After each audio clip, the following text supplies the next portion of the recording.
ate otwalabidde n'omwana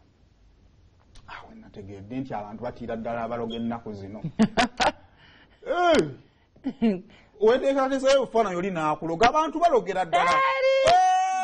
just twayingiramu kati enkola z'ekizungu bandagawo ku mwana yamala mu lubuto emyaka 15 n'avaayo ng'asoma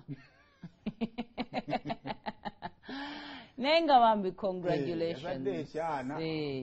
yabadde agatusurprisinga Maureen no muntu wa luzungu nnyo muntu wa bintu by'abazungu abasurprisinga n'akibakubako obukulu ate n'obukulu buno buleeta oluzungu waliwo bw'okula